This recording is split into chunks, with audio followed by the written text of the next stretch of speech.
¿Cómo están? Muy buenos días, muy buenas tardes o buenas noches, depende de dónde nos estén mirando. Pues decidimos grabar este video que obedece a la presentación que se hizo en la primera clase, en el curso sobre nuevas epistemologías en el trabajo con hombres, particularmente el curso que yo estoy dando o que ya di, que se llama elementos para hacer trabajo crítico con hombres, ¿no? Entonces, ya se subió a internet, ya subimos el, este, la clase número 2, donde vimos aspectos de la lingüística y de la decolonialidad para el trabajo con hombres. En la primera clase que vimos con el grupo, vimos aspectos filosóficos para el trabajo con hombres, que es la presentación que voy a grabar a continuación, para que así tengan ustedes tres aspectos, tres referentes importantes para ir pensando y construyendo una epistemología crítica para el trabajo con hombres. Los aspectos filosóficos, los aspectos lingüísticos y los aspectos decoloniales. Todo esto, por supuesto, para hacer de lado todo la propuesta teórica de las masculinidades que no compartimos. Entonces, pongo la presentación de los aspectos filosóficos para la intervención con hombres.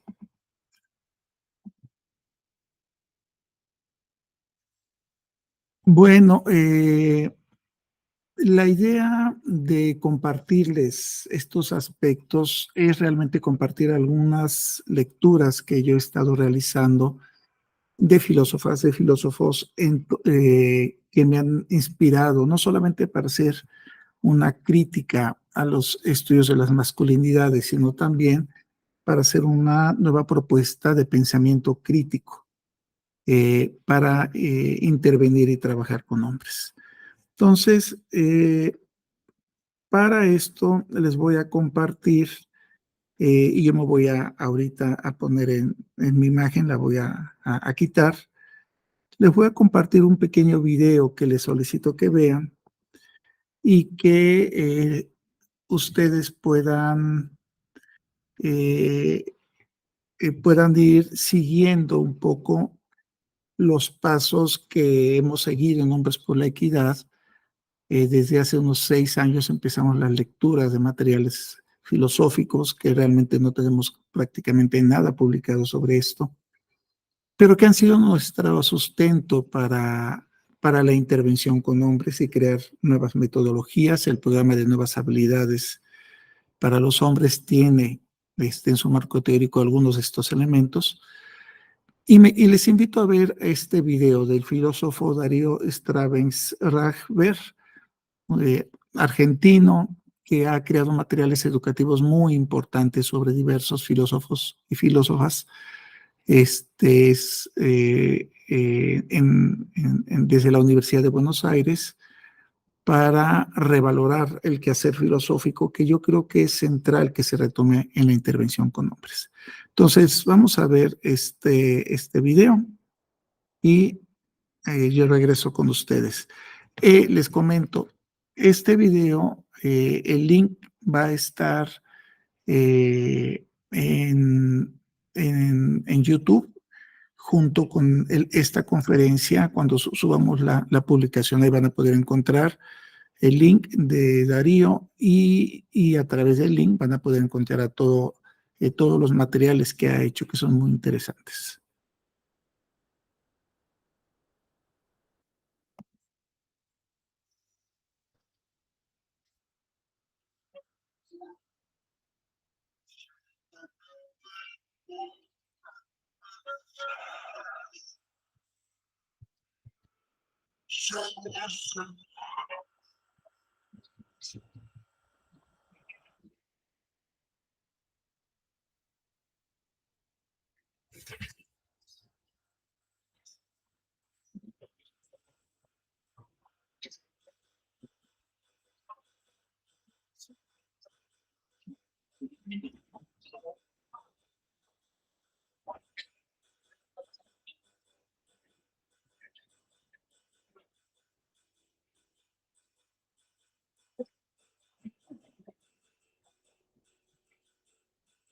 Gente. ¿Quién es toda esta gente? ¿A dónde va?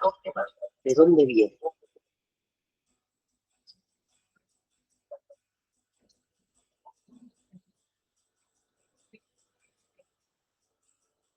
¿Por qué coincidimos todos en este colectivo hoy?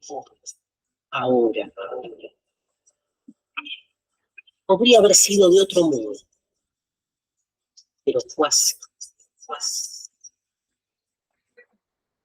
Sí, fue así. ¿Por qué hay colectivos, asientos, carteles, hombres?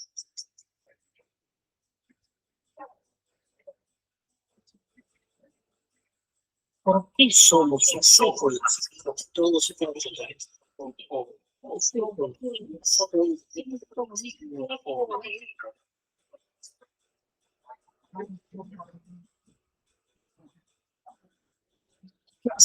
pues, ¿hay algo más? ¿Por qué hay cuando pudo no haber habido nada? ¿Por qué?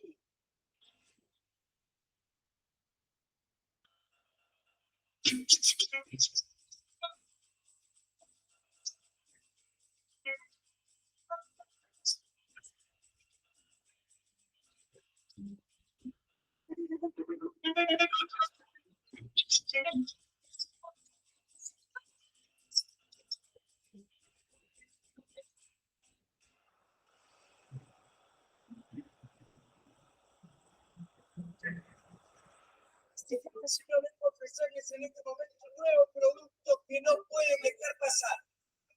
Hacer filosofía es una manera de pensar que busca fundamentar el sentido de las cosas que se nos presentan como obvias. ¿Qué es fundamental? Es llevar la pregunta a la máxima expresión. Preguntar el porqué del porqué del porqué del porqué y así al infinito. ¿Sabe, señora Parayapono? 5 pesitos nada más. Usted también. ¿Hay una respuesta final para todas estas preguntas? Parecería que no. Pero entonces, ¿para qué sirve la filosofía? O mejor dicho, ¿tiene sentido hacer filosofía si ya lo sabemos todo?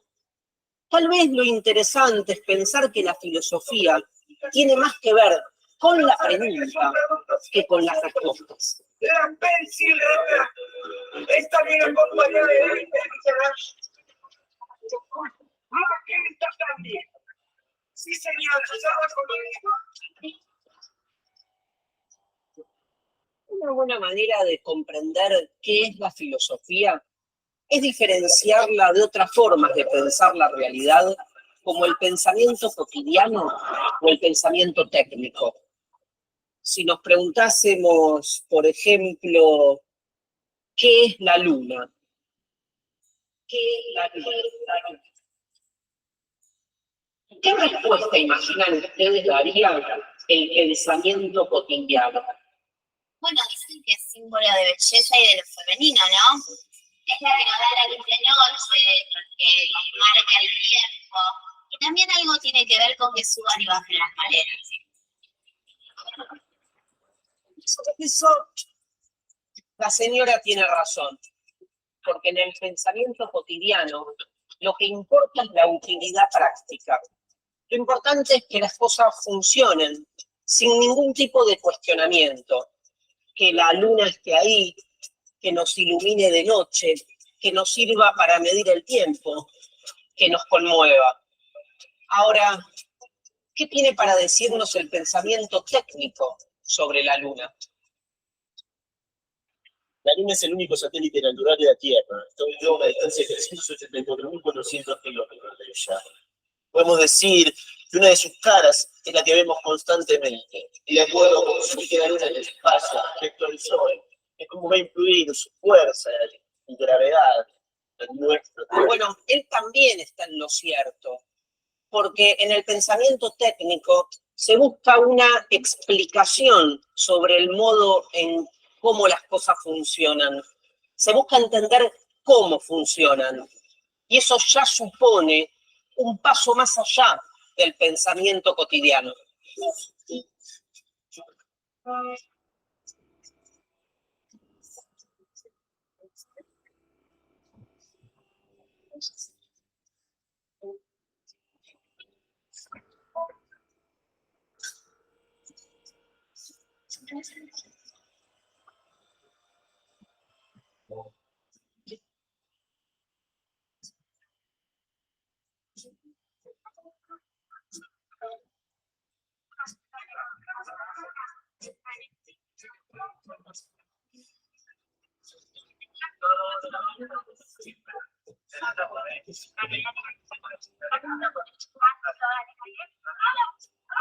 Ahora bien, la filosofía comienza justo acá. Si la ciencia se pregunta por el cómo,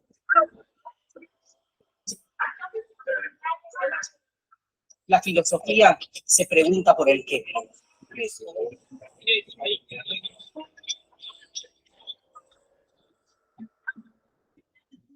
Pensemos en la vida. La ciencia puede explicar a través de la biología cómo sucede la gestación de un bebé, qué mecanismos intervienen, cómo se desarrolla un embrión, cómo se desencadena el parto. Pero lo que no puede explicar es el hecho mismo de la vida. No puede explicar qué es la vida, que la vida sea y que sea de este modo y no de otro.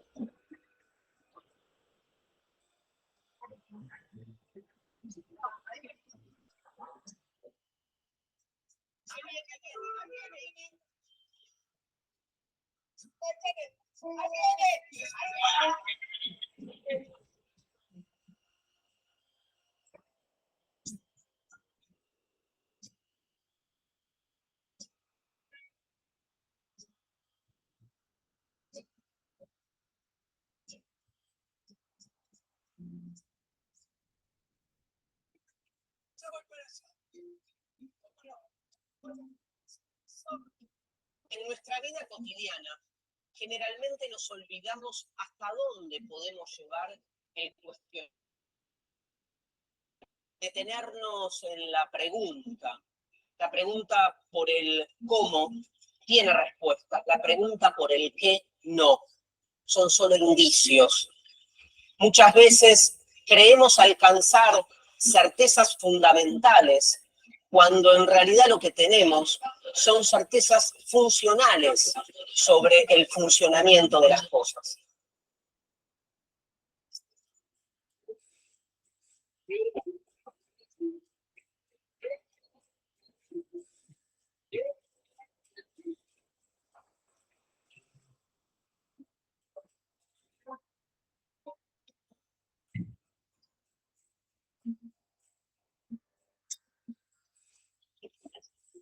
Entonces, ¿para qué sirve la filosofía si encima de no resolver nuestros problemas cotidianos nos agrega permanentemente nuevos problemas?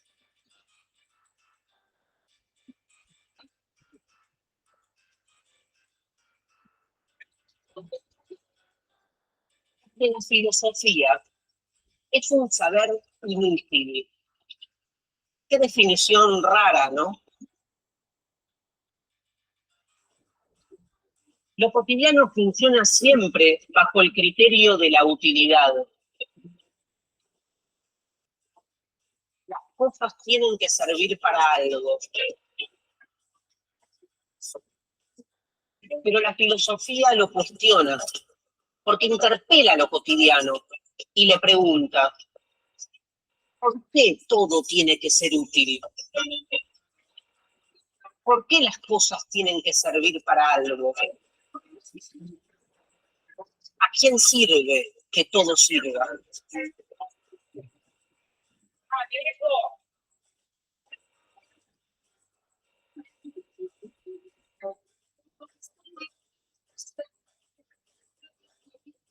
Pensemos, por ejemplo, en el timbre de este colectivo.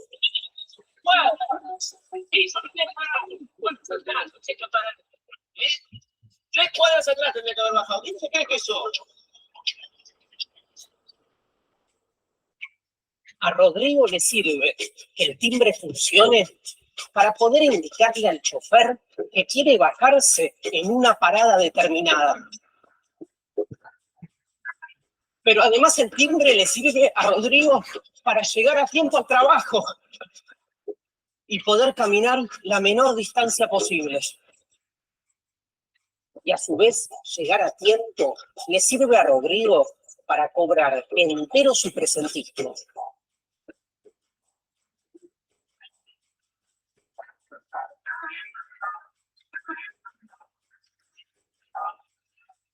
Y no sufrir descuentos a fin de mes.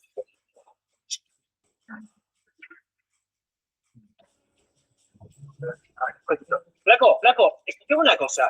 ¿Qué pasa que llega tarde siempre? No es la primera vez, ¿eh? No, pero una vez, otra vez, ten cuidado. Y bueno, claro, que Rodrigo llegue a horario todas las noches y trabaje la cantidad de horas estipuladas por su contrato, le sirve al señor Felipe Castillo para mantener la rentabilidad de su negocio.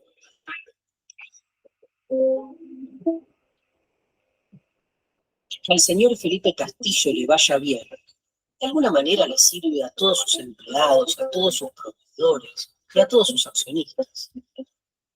En fin, ¿a quién le sirve que el timbre funcione?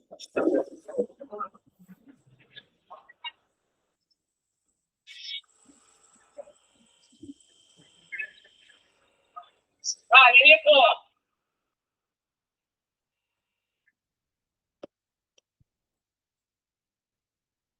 Hoy, en tiempos en los que la utilidad parece ser lo más importante, la filosofía se vuelve un medio de cuestionamiento de los valores dominantes. En este sentido, podemos jugar con dos experiencias paralelas.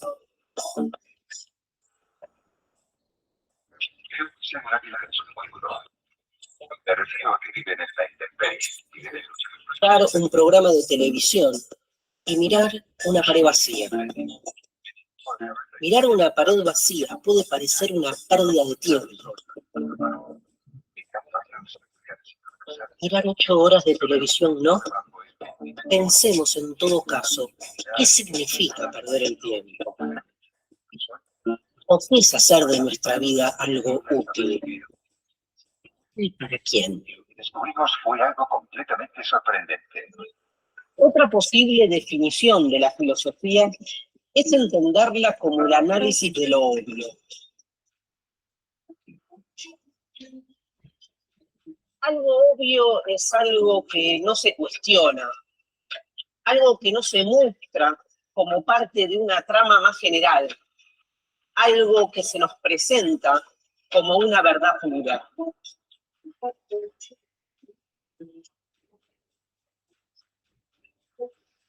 Es obvio que ellos están muy enamorados, ¿no? Es obvio que van a contar los minutos que faltan para volverse a ver.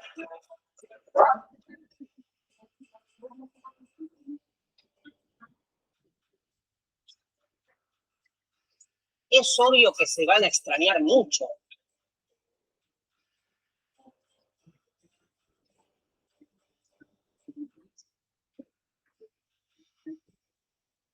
Pero la filosofía muestra justamente la contaminación de todas las verdades. Muestra que en todo siempre hay supuestos.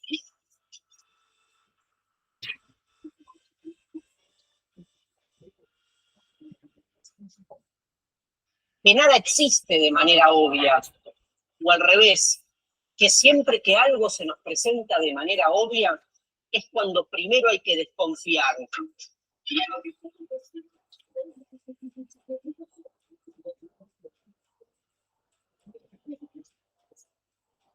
Bueno, lo que iba a decir es que en realidad la filosofía tiene que ver con el amor.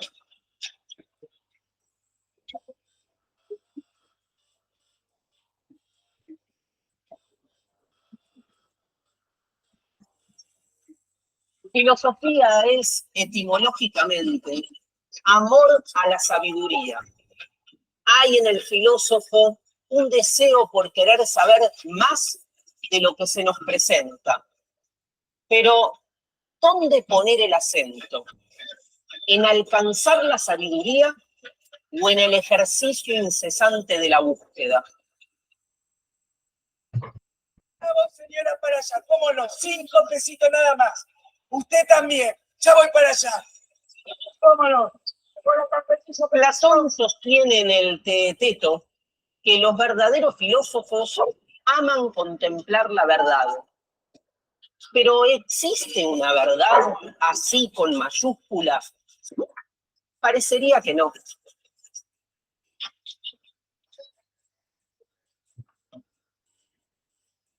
Pero ¿y si ponemos el acento en el amor y no tanto en el saber? Si hacer filosofía es volver siempre sobre nuevas preguntas, ¿hay que alcanzar algún resultado? Alguien dirá con justa razón, si no sirve para encontrar la verdad, ¿para qué sirve la filosofía?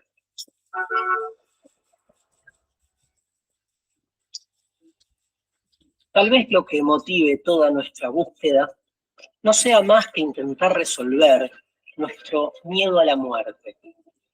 Platón dice que de lo que se trata no es de encontrar una respuesta definitiva al misterio de la muerte, sino de ejercitarse en la filosofía para que cuando llegue el momento nos encuentre preparados. Haciendo filosofía, tomamos conciencia del carácter limitado y finito de nuestra existencia.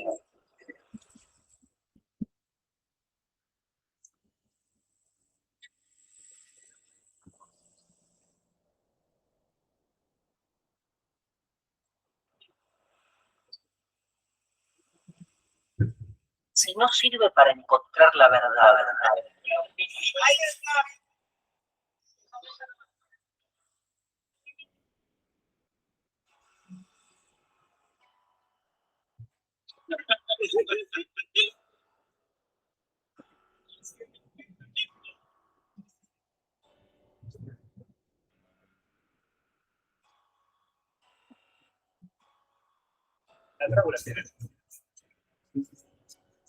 ¿para qué sirve la filosofía?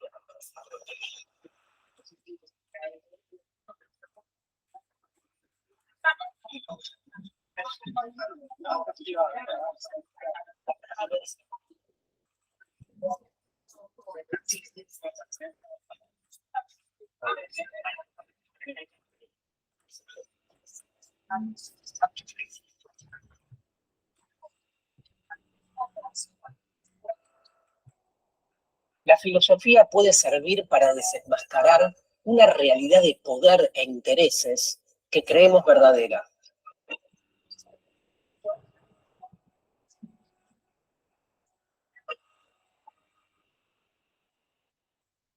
Una realidad en la que estamos inmersos sin darnos cuenta y a la que le somos por eso mismo funcionales. Sí. No. ¿Qué? Sí, yo estoy con eso.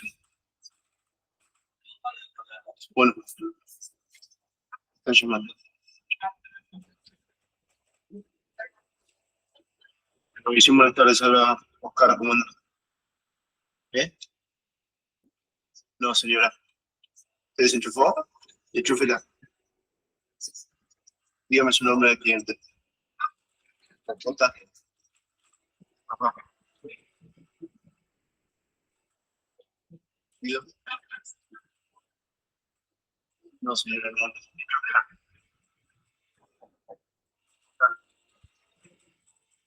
Dígame. Buenas tardes.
Marx dijo alguna vez en su tesis 11 sobre Feuerbach: los filósofos no han hecho más que interpretar al mundo de diversos modos, pero de lo que se trata es de transformarlo.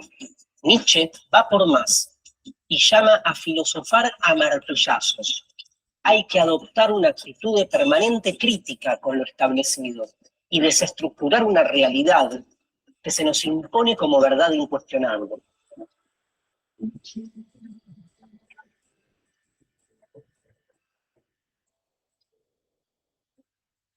Amor a la sabiduría es, en definitiva, amor a la pregunta. Es apostar por la búsqueda como un fin en sí mismo y no como un medio para otra cosa. La filosofía no nos provee de certezas ni de respuestas definitivas sobre los grandes cuestionamientos existenciales, pero nos ejercita en la libertad de las preguntas y nos invita a ser más libres, más abiertos, a ser más sensibles con el mundo que nos rodea.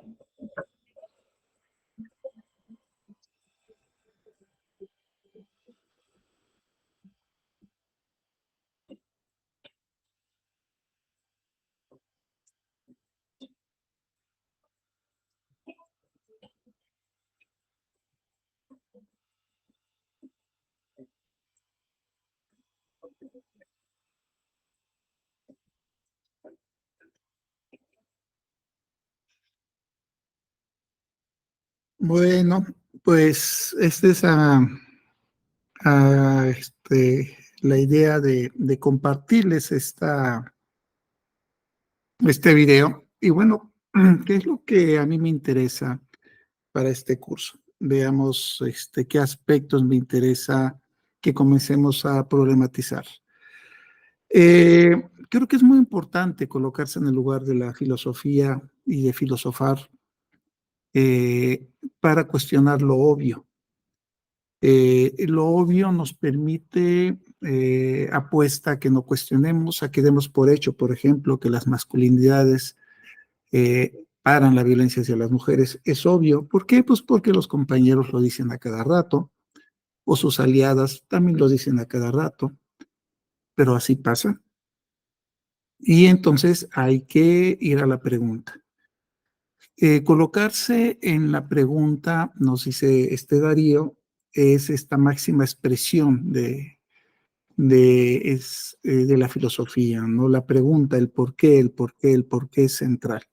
¿Es verdad lo que dices? Este cuestionamiento crítico es central. Es incómodo, pero es importante. Entonces, a diferencia de otros saberes, cuando nos colocamos en el lugar de la filosofía y del filósofo o la filósofa, hacemos énfasis en la pregunta y no en las respuestas. También algo importante que el video nos dice es lo importante de identificar las diversas formas de pensar, el pensamiento útil, el pensamiento técnico y el pensamiento filosófico, que se basa en la pregunta. El útil, pues porque nos permite funcionar, y no se cuestiona, se obedece. El técnico, porque nos permite explicar. Y el filosófico, porque nos permite indagar y cuestionar. Entonces, colocarnos en el trabajo con hombres desde el lugar de la pregunta y no desde la explicación técnica, ni tampoco en la búsqueda de la utilidad de la intervención, es colocarse en un lugar distinto. Aquí lo fundamental para el trabajo con hombres sería la pregunta, no la funcionalidad o la utilidad. Entonces, si hacemos esto y nos colocamos en la pregunta, podremos comprender mejor el ejercicio de su violencia. Podemos transmitir a los usuarios la importancia de cuestionarse, de preguntarse sobre sus propios actos, y eso les va a permitir tener una actitud crítica. En un momento dado, yo puedo permitir la negociación del poder con la pareja. Una diferencia son las masculinidades que se centran en un pensamiento práctico y cotidiano. Esto es, se dan cursos, se dan talleres, reciben pues una buena cantidad de dinero para que hagan cosas prácticas, ser buen papá, ir al médico, hacer trabajo doméstico, hablar con la pareja, ser saludables, ir al doctor. Esto es todo, y en eso consisten las masculinidades para la obediencia y la funcionalidad acrítica, o sea, sin crítica en el sistema capitalista. ¿Qué otras cosas podemos aprender de este video? Que es al menos lo que yo rescato. Hay que generar saberes inútiles en la intervención con hombres. Inutilidad en el sentido de aquello que no sea funcional para los sistemas de opresión.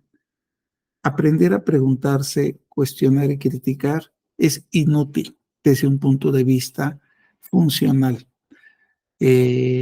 Por eso es inútil que las masculinidades, por eso las masculinidades cuando hablan de aprender a expresar las emociones, aprender a dialogar, a hacer trabajo doméstico, a ser mejor papá y a ir al médico y cuidarse, pues lo que buscan es la adaptabilidad y la conciencia utilitaria del hombre en la sociedad. Y nunca se preguntan a quién le sirve que este hombre sea útil a la sociedad. Aquí en el pensamiento crítico eso es lo que vamos a hacer. Vamos a reflexionar en el grupo de hombres sobre las cosas inútiles, pero que sí nos pueden dar sentido. Que nos preguntemos a quién le sirve que todo funcione, a quién le sirve que yo funcione, y si me sirve a mí tener una vida útil, pero útil no para mí, sino para otros. Esto nos permite cuestionar los valores dominantes, como lo dice Darío, cuestionar la obviedad, las verdades que se presentan como puras y tener desconfianza. ¿Por qué? Porque eso nos permite tener las dudas de si estas propuestas dicen y hacen lo que dicen que hacen. Querer saber más sobre lo que se nos presenta. Tener más la apuesta por la búsqueda, más la apuesta por el proceso y menos por el resultado y por la verdad. Los hombres no van a grupo como una forma de encontrar resultados, o usualmente van al grupo para encontrar resultados, ¿no? O sea, quiero que ella se quede en la relación de pareja, quiero cambiar, quiero dejar de ejercer violencia. Hay que cambiar esa lógica del para qué se va a los grupos. Vas para iniciar un proceso que no sabemos en qué va a terminar y a dónde va a llegar. O sea, no sabemos el fin y el resultado, pero aquí vamos a ejercitar el proceso. Filosofar para volver siempre a la pregunta, a la búsqueda, y eso nos va a ir dando conciencia. ¿De qué? De nuestra propia extinción, en un sentido de que al iniciar un proceso cambias, dejas de ser ese que inició y vas a llegar a ser alguien que no sabemos quién sea. O sea, hay un proceso de cambio, hay una mutación, hay una transformación. Y que de alguna manera eso te da certeza de que todo puede cambiar y de que siempre hay pérdidas y siempre la muerte, esto es la pérdida de lo que uno fue, siempre va a estar presente, hasta la muerte final, como dice Darío, la muerte en donde uno deja esta vida. La filosofía sirve para hacer visibles los intereses que se construyen en un mundo donde todas y todos somos funcionales. ¿A quién le está sirviendo actualmente el trabajo con hombres? A mí me queda clarísimo que el trabajo con hombres que impulsan las ONGs actualmente, las cercanas al capital, a las empresas, a las políticas del Departamento de Estado de Estados Unidos, les sirven a las empresas, al Departamento de Estados Unidos, les sirven a esos intereses de financiadoras internacionales que les conviene que se haga el trabajo con hombres desde un lugar acrítico y funcional. Entonces, aquí esa conciencia se va logrando cuando yo inicio un proceso. Yo no espero que al ver este video ustedes lo crean inmediatamente, porque yo sé que muchas veces se tiene al hermano, al amigo, que va a los talleres de masculinidades y que uno dice realmente le ha beneficiado, ha cambiado, o que yo mismo puedo ser parte de esta cadena de personas funcionales al sistema de dominación que reproducen las prácticas y los talleres de masculinidad. Entonces, no espero que porque lo digo yo u Hombres por la Equidad, se nos crea. Pero sí les invitamos a reflexionar sobre si se están alcanzando los objetivos que se esperaban. Y eso se los puede decir sobre todo las parejas, no ustedes mismos. Me refiero a los hombres que ven este video y que dan prácticas y talleres de masculinidades. Y cuando escuchen a la pareja que les diga en qué se ha servido el taller de masculinidad y en qué no ha servido, van a darse cuenta que el proceso no ha acabado y que posiblemente se llegue a un punto, como a mí me pasó, que uno se dé cuenta que tiene que buscar otro tipo de marcos teóricos y de técnicas y de referencias para continuar el proceso. Porque la idea es transformar la realidad, como dice Darío, a martillazos. Vamos a ver eso cuando veamos a Nietzsche. Y hay que tener amor entonces a la pregunta. Entonces, bueno, ya lo comenté ahorita, ¿a quién le sirve el trabajo, la propuesta de las masculinidades y esta propuesta funcionalista? ¿A quién le sirve hacer un trabajo con hombres acrítico? ¿A quién le sirve renovar la identidad y no renunciar a la identidad masculina? ¿A quién realmente le sirve? Un cambio superficial, un cambio personal en donde el patriarcado sigue igual. ¿A quién le sirve? Las masculinidades fomentan el pensamiento práctico, pero no el pensamiento ético, y con ello se contribuye a mantener los intereses que las apoyan, que apoyan a estas ONGs, a estas redes de hombres, a estos hombres que ahora son consultores de Naciones Unidas, de ONU Mujeres, de Fondo de Población. ¿A quién les sirve que las cosas, que los hombres cambien para que todo siga igual? Profundizando en el tema de la filosofía. Para la filosofía, el mal y la violencia siempre han sido una preocupación.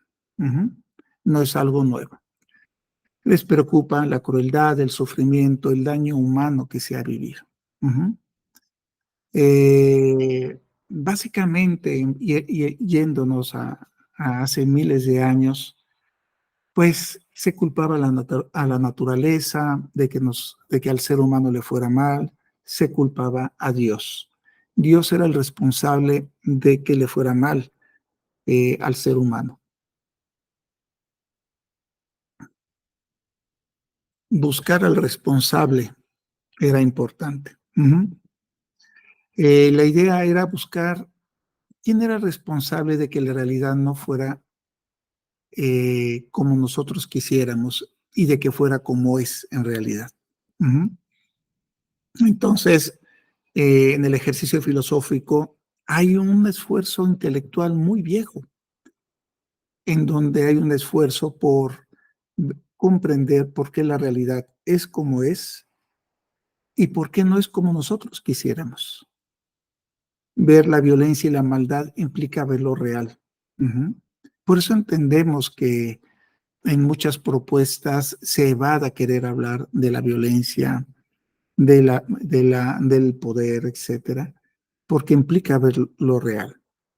Y ver lo real es una posibilidad para comprender la maldad. La otra posibilidad es ver lo ideal, lo que yo creo que es ideal y no lo real. En este caso vamos a abogar por filosofías realistas que van más allá de las apariencias y de lo ideal.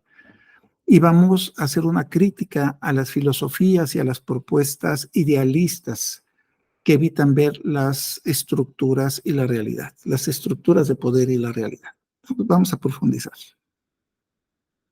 Leamos un poquito lo que nos dice Susan Neiman acerca de una propuesta psicológica y metafísica, que es ahí donde llegan las filosofías idealistas.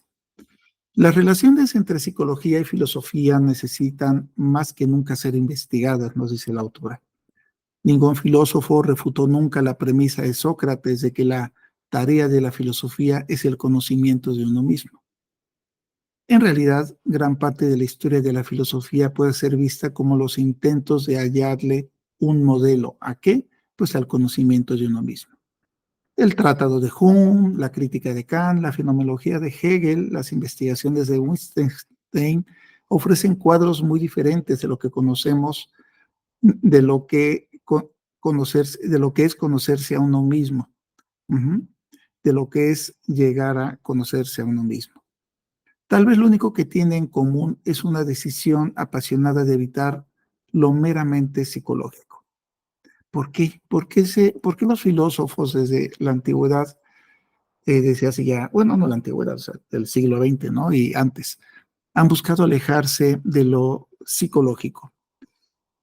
Pues porque, nos dice la autora, todos sienten que las exploraciones del alma que ofrecen debiera de ser algo más que lo meramente emocional.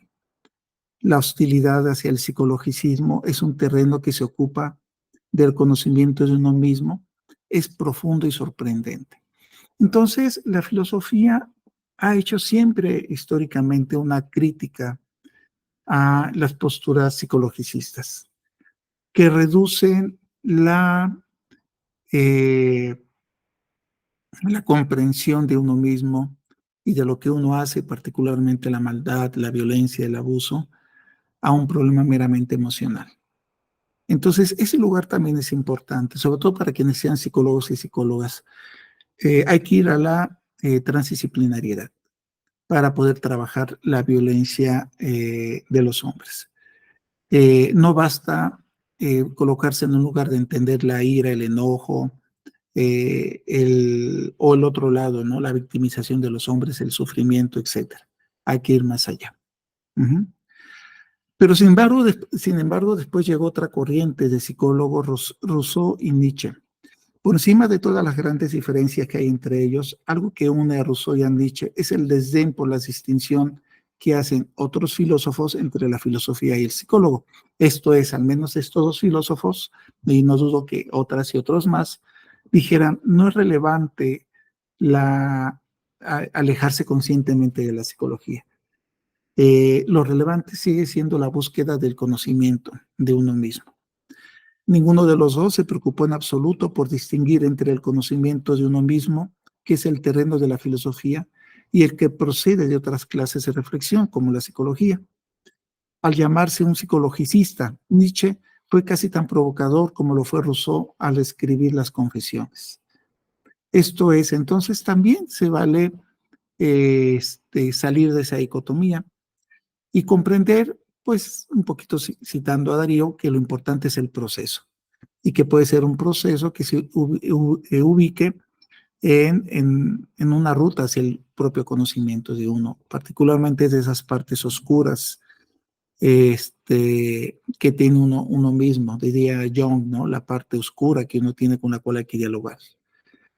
Pues si lo que está en cuestión es el problema del mal, tiene que ver con el temperamento. La psicología sería la heredera de la metafísica.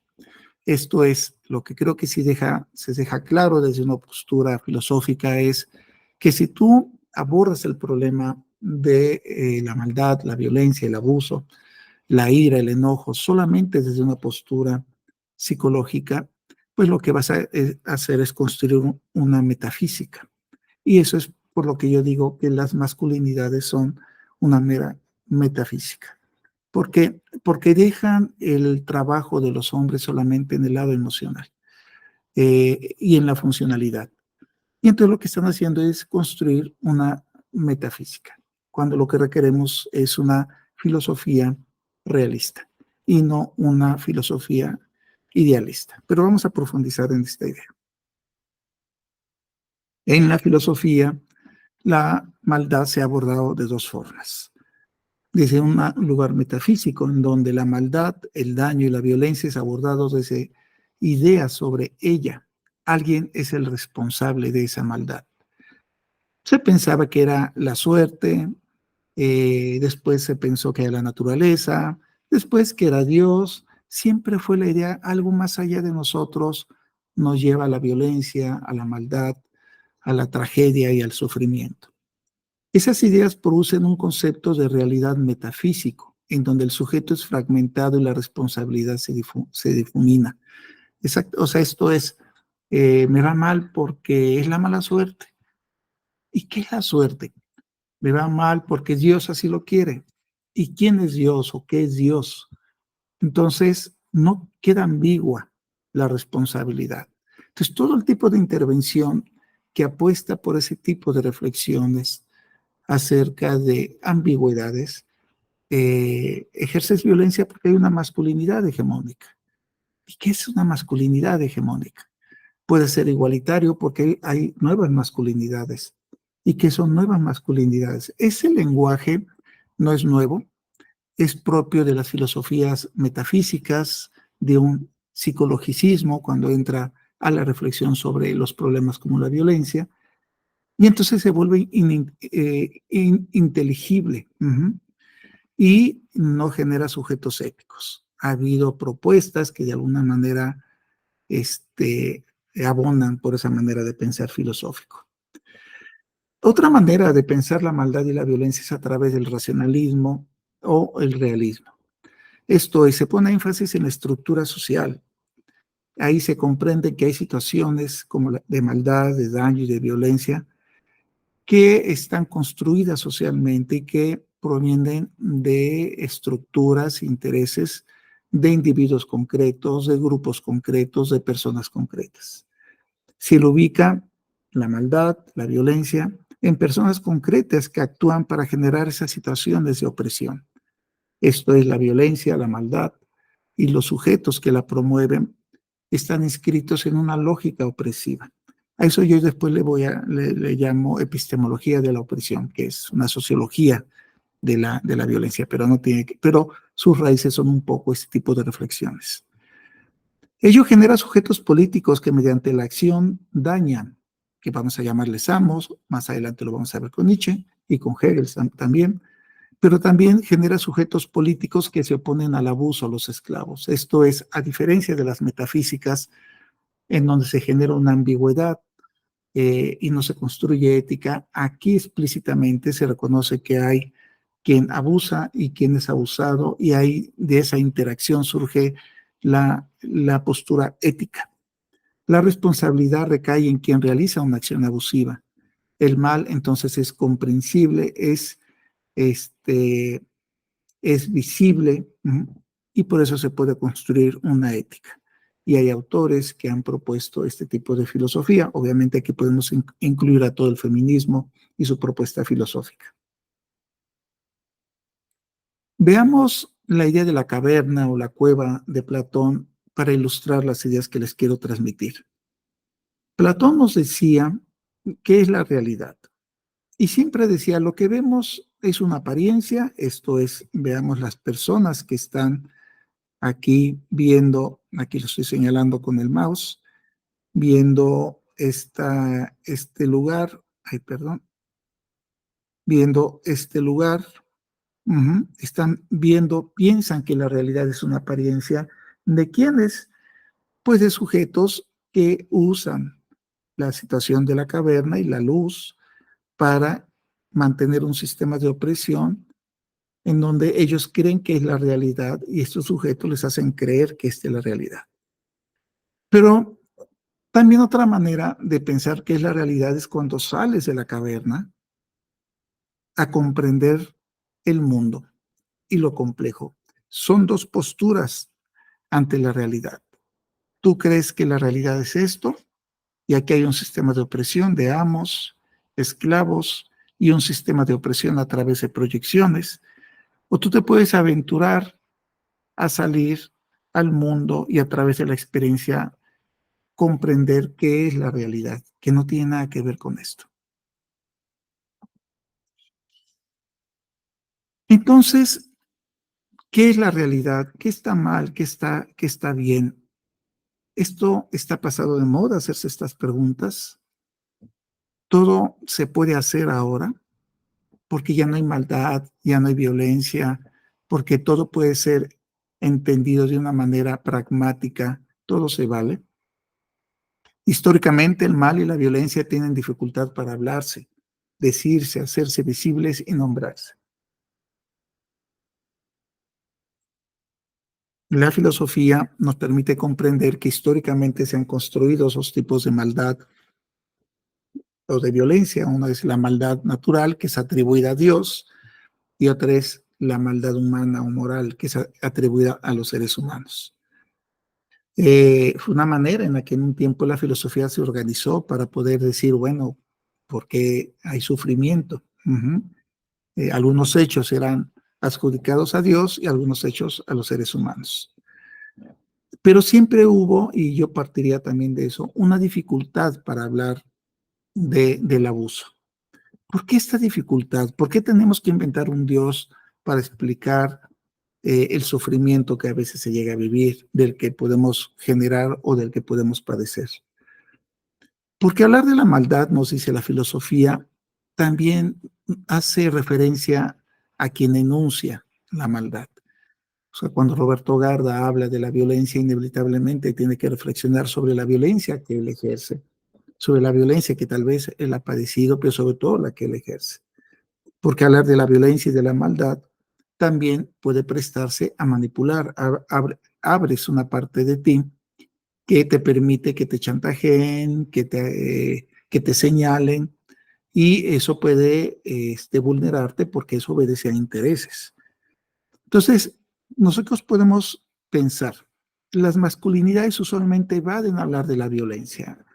De hecho, en sus textos hablan de violencia contra las mujeres, se dejó de hablar de violencia, en sus textos no hablan de violencia contra las mujeres, o se habla de una manera panfletaria en el sentido de un panfleto, de se tiene que enunciar porque se tiene que enunciar, pero no porque sus metodologías llevan a la eliminación de estas conductas de violencia. Se habla, por ejemplo, de violencia machista y se le quitó el concepto de violencia masculina. Esa fue una transición que pasó de los años 90 a este siglo. Antes hablábamos de violencia masculina, y desde que los estudios de las masculinidades han tenido este boom, empezaron a hablar de violencia machista como una manera de proteger a la identidad masculina, como una manera de salvaguardarla. Incluso la idea de masculinidad hegemónica, el mismo Connell nos señala, o la misma Connell nos señala, que no es hablar de opresión, sino que es hablar de dominación, y para él la hegemonía y la dominación entendida desde la hegemonía es aquello que se repite, no aquello que explota, somete, daña, no aquello que es violento. Entonces hay que entender muy clara la posición de Connell en este aspecto. Hablar de hegemonía masculina son aquellas prácticas que repiten los hombres, y no se refiere a aquellas prácticas abusivas, sino aquello que repiten los hombres. No lo que dicen las mujeres que hacen los hombres, dice Connell en sus textos, sino de lo que ellos dicen que hacen y hacen. De esta forma, esta propuesta nos lleva a un silencio para mencionar la opresión, la maldad y el daño que llegan a generar algunos hombres hacia las mujeres u otros hombres. Pero aterricemos la idea. ¿Por qué ocurre la maldad tanto vieja como actual? Guerras, genocidios, torturas, asesinatos. Como ya dijimos, había una postura de que esto ocurría porque Dios lo quería. Pero ya actualmente la idea de Dios, pues, aunque mucha gente la sostiene, ya no se puede sostener. ¿Por qué se dejó de usar en la filosofía? Porque usar a Dios y a la naturaleza nos llevaba a una metafísica, como ya les dije, y no nos permitía encontrar los responsables. Entonces, las filosofías realistas ponen énfasis en quién es el responsable de que todo esto pase. En este ejercicio histórico, hubo filósofos como Frances Bailey, que cuestionaba esta idea de que fuera Dios quien quería que todo esto pasara. Decía este autor en su libro diccionario histórico y crítico. ¿Tenemos un Dios, un creador sabio y magnífico?, se pregunta él. ¿De veras? Fíjense la importancia como él empieza haciendo preguntas, que es un poco lo que dice Darío, es la postura crítica siempre empieza cuestionando. ¿Tenemos un Dios, un creador sabio y magnífico? ¿De veras? Los hechos no sugieren más bien la obra de una deidad pueril, practicando la construcción de mundos y produciendo modelos que podrían descartar, o una deidad senil que perdió el impulso. En este debate sobre Dios, en este muy propio del siglo XVI, XVII, ya un poco XVIII todavía, pero ya no tanto, se decía, bueno, siguiendo a este mismo autor Bayle, el mal existe. Bueno, él nos planteaba tres opciones. Decía, para pensar la relación entre Dios y la maldad, señalaba, decía, bueno, pensemos tres principios para pensar la relación entre Dios y la maldad. Primero, que el mal existe, que Dios es benevolente y que Dios es omnipresente. Y él decía, ¿por qué descartar la idea de Dios? Decía, bueno, vamos a suponer que el mal existe, entonces Dios no es omnipresente. Entonces Dios, si está limitado, no es Dios. Fíjense qué fuerte. Segundo, si decimos que Dios es benevolente, entonces debemos reconocer que Dios no es omnipresente, porque coexiste con un Dios o con algo que es la maldad. Por eso no puede ser omnipresente. Finalmente, si Dios es omnipresente, o sea, está en todos lados, ¿cómo explicamos la existencia del mal?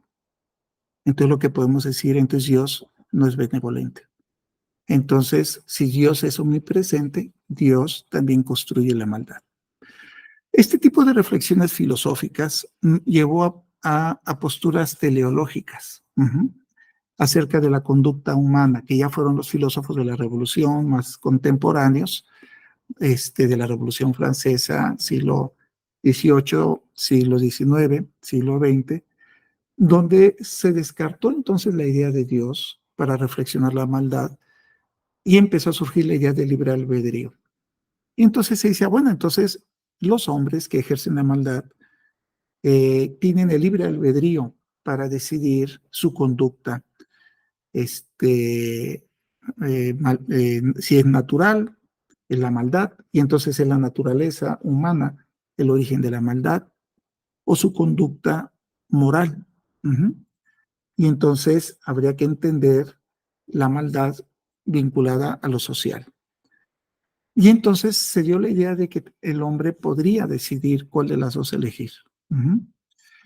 Esto nos llevó a maniqueísmos, ese tipo de propuestas, o la maldad o el bien, y promueve la toma de partido, estás con los buenos o con los malos, y más adelante vamos a ver una profunda crítica que hace Nietzsche a este tipo de posturas, pero aquí fue donde se empezó a erigir en el pensamiento filosófico una metafísica de que había libre albedrío, de que hay una maldad y de que hay una buenitud, o de que se puede ser bueno y que todos podemos elegir.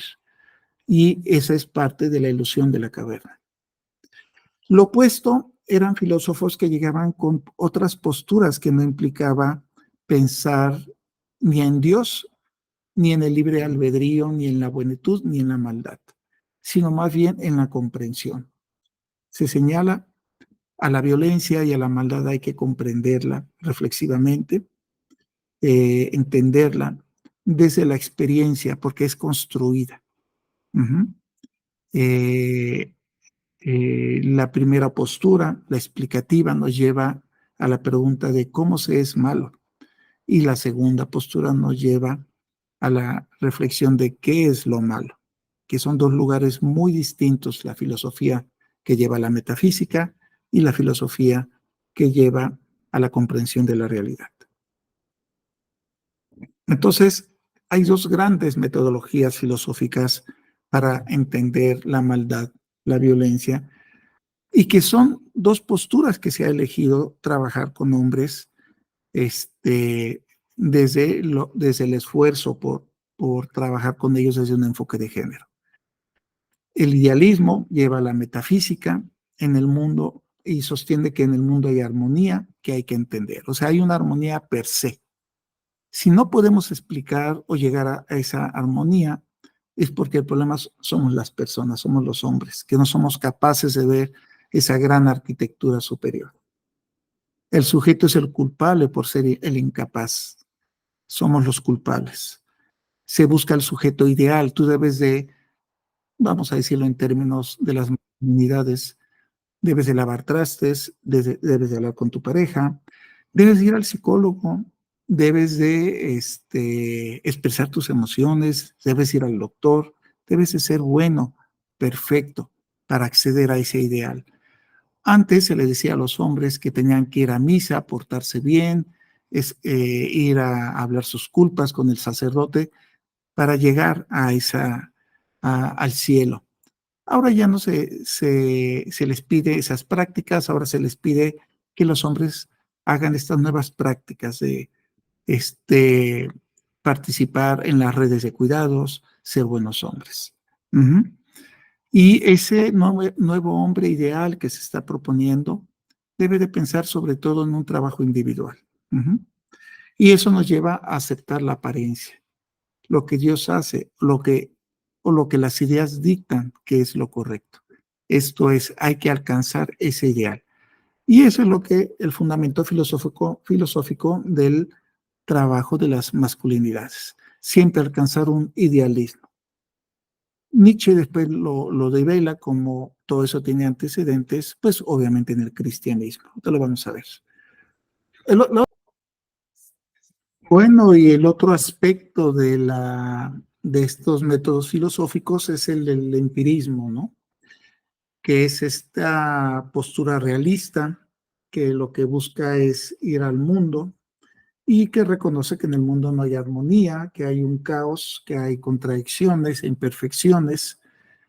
Y sobre todo reconoce que en el mundo hay intereses de personas muy concretas con poder, que ejercitan este poder, que construyen estructuras de dominación de acuerdo a sus intereses.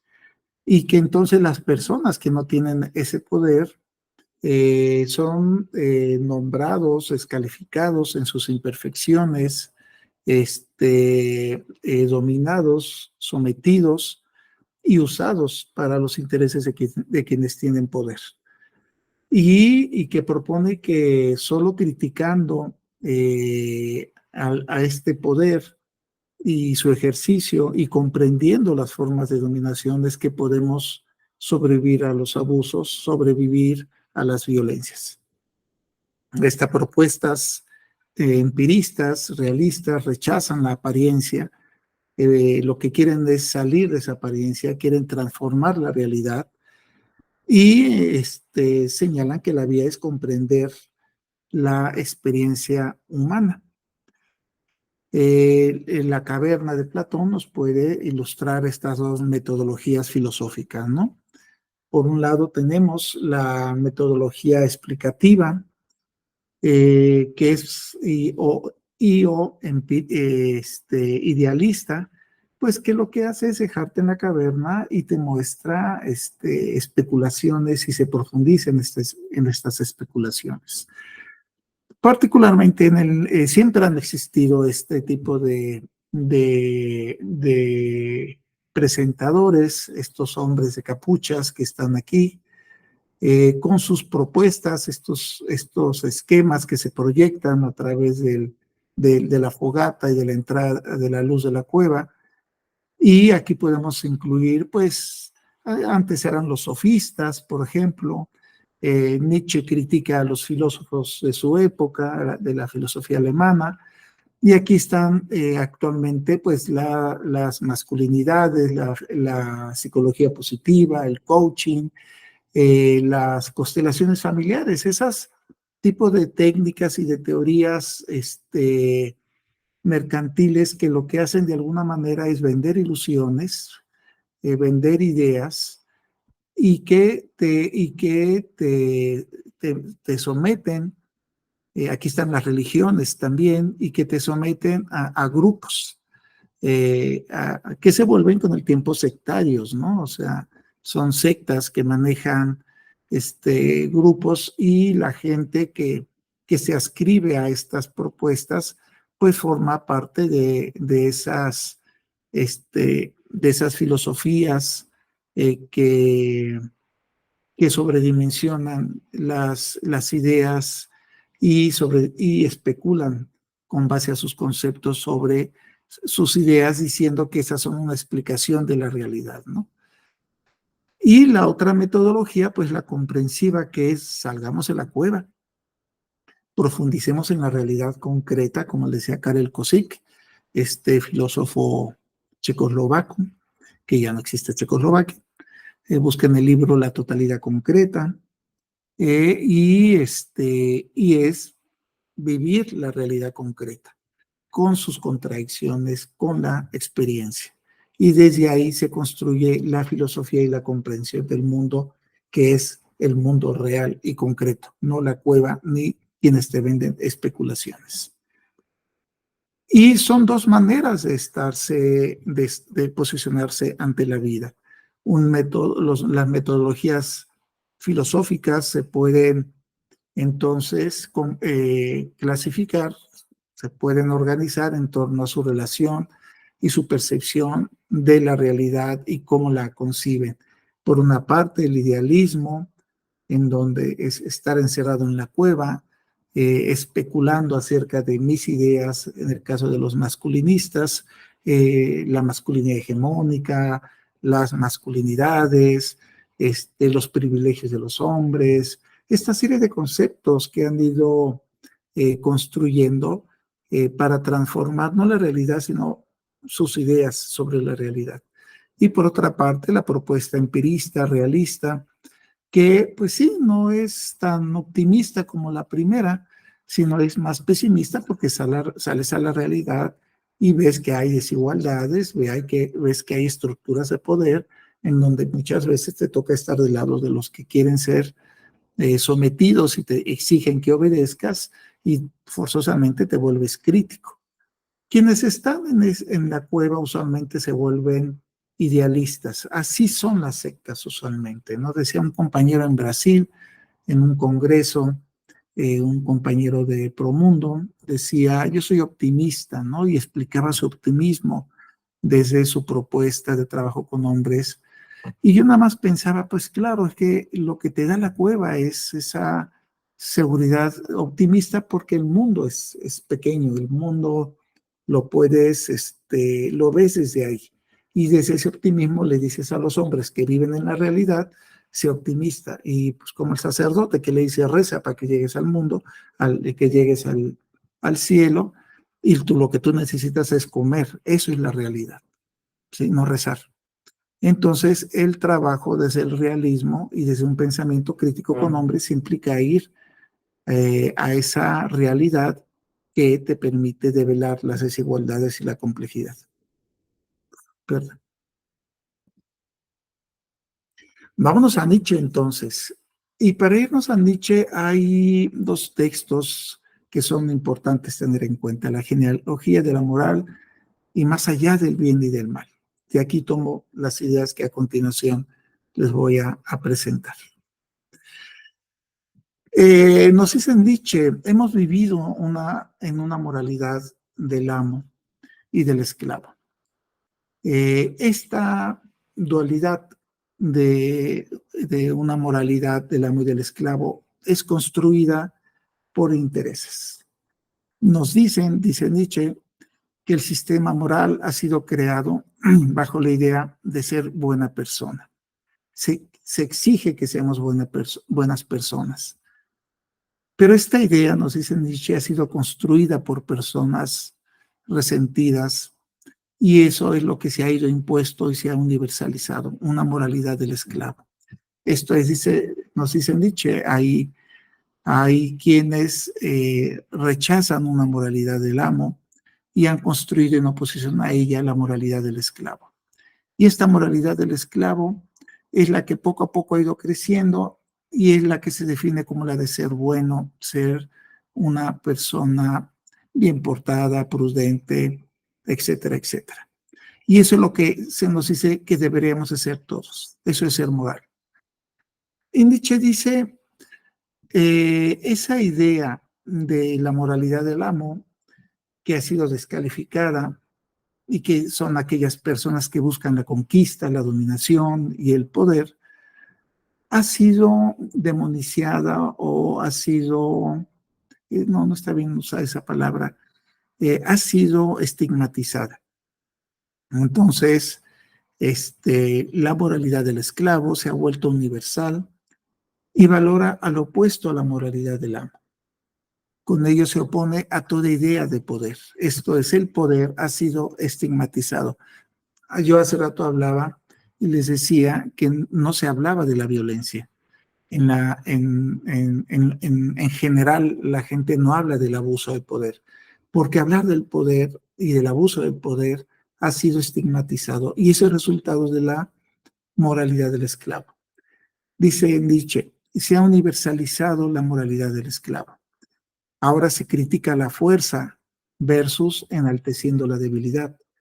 Ahora se critica la dominación versus enalteciendo la sumisión y la obediencia. Ahora se critica a quienes tienen hazañas, aventuras, quienes conquistan mundos, versus se busca ser inofensivo y portarse bien. En general, se demoniza a los que tienen poder y aspiraciones, lo que dice Nietzsche, una moralidad dura, y se enaltece a quienes ayudan a los demás, se enaltece a los que son blandos. Esto está muy vigente, esto es lo que está pasando con las masculinidades. Se coloca en el centro ideas propias del cristianismo. Esto es, toda esta moralidad del esclavo tiene su origen en las ideas cristianas, en conceptos como ayudar a los demás, amar a tus enemigos, en la idea de los mansos van a heredar la tierra, etcétera. Todo eso lo que ha tenido el resultado, tanto en la época de Nietzsche como actualmente, antes con el cristianismo, ahora con las masculinidades, entre otras psicologías y filosofías optimistas, lo que se ha hecho es demonizar la fuerza, la dominación, y se ha enaltecido la pasividad y la sumisión. De esta manera, y esta actitud acrítica lo que hace es generar una actitud de pasividad. Y eso a alguien le interesa, ¿no? O sea, desde una postura crítica nosotros decimos, bueno, es que esto es construido, esto es creado. A alguien le conviene que los hombres sean acríticos.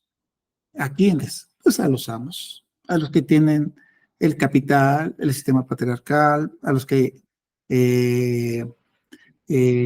discriminan, a los que explotan, a los que sí usan el poder.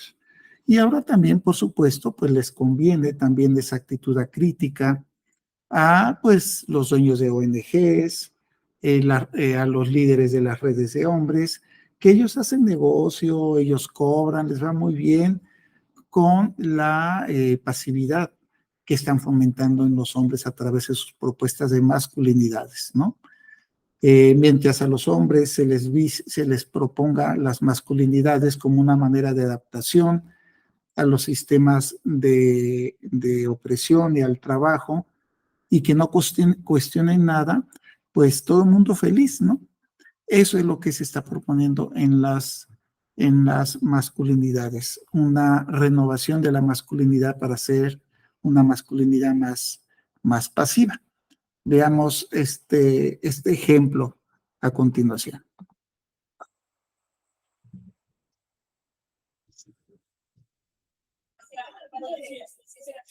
Hombre blandengue, ese hombre de la bolsa, de la compra, y carita del niño con el coche, y no sé de qué. No sé, por eso digo que el hombre debe de estar en su sitio y la mujer en el suyo, no cabe duda.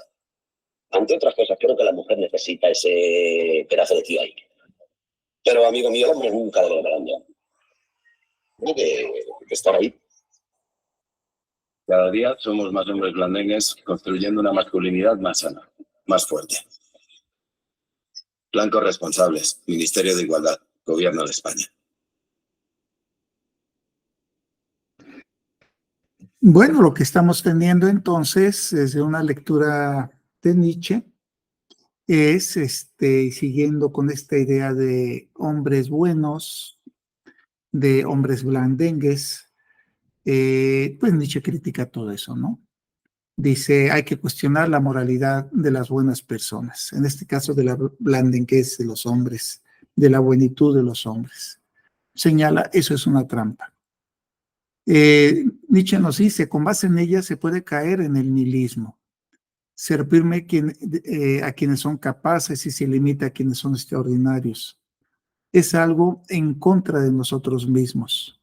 Condena a los individuos y a las sociedades a la insignificancia y al ser miserables y al ser resentidos.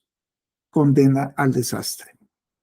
Ser manso es ser pasivo, nos dice Nietzsche, y condena una vida de frustración, pues niega la voluntad del poder. Hay que ser escépticos sobre los que dicen ser buenos, no creer en que sean buenos. Si aceptamos la moral del esclavo como universal, todo deseo va a ser malo y también toda grandeza. Entonces, según Nietzsche, se da la mediocridad como opción.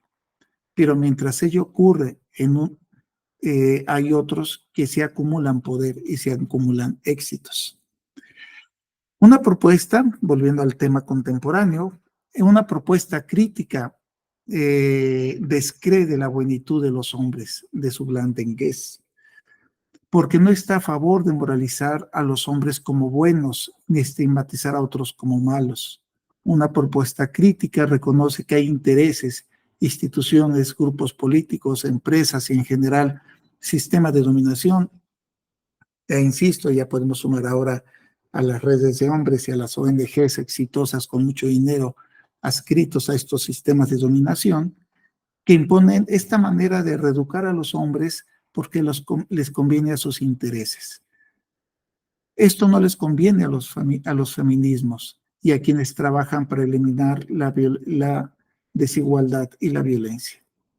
Una propuesta crítica parte de una postura laica y no cristiana, o cercana a algún tipo de religión, o cercana a algún tipo de espiritualidad y esencialismo.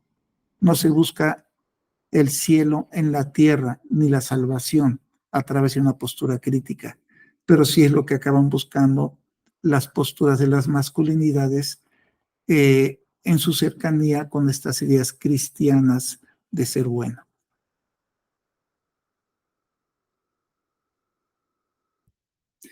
No es verdad que la moralidad no requiera de fuerza, dominación, competencia, de poder.